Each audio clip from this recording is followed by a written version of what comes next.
Hello বন্ধুরা, আমি রমা চলে এলাম তোমাদের সাথে আর একটা নতুন ধরনের ভিডিও নিয়ে।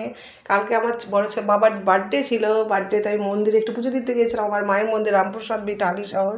সেখানে আমার ছেলেটা বললো, মা গরিব দুঃখীদের যদি কিছু খাওয়ানো যায়। এই খুব ভালো বুদ্ধি করেছিস বাবা। তখন বললো মিষ্টি খাওয়াবো। এখন একটা মাসিমা বলে উঠলো, না আমরা মিষ্টি খাবো না, আমাদের একটা করে মুড়ির প্যাকেট দেওয়া হোক।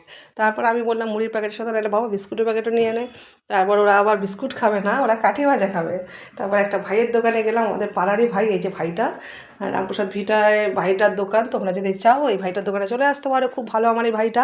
এই ভাইটার দোকানে গিয়ে সেই কাঠি ভাজার প্যাকেট আর হচ্ছে মুড়ির প্যাকেট সবাইকে দেওয়া হলো একজন একজন করে।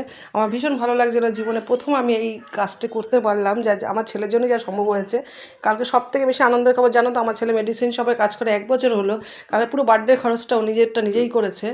আর এত মানে ওর মানে খাওয়ানোর লোককে এতটা বড়ই মন যে সব কিছু বেশি বেশি হয়েছে। খুব ভালো লাগে যে কোনো জিনিসে শর্ট পড়েনি, সবাই এসেছে সবাই এসেছে, আমার খুব ভালো লেগেছে। এর পরের বছরটা আমি আরও বড় করে করতে চাই, ছেলেও বলেছে আরও বড় করে করবো। আমার অনেক লোককে বলার ইচ্ছে ছিল, পারিনি।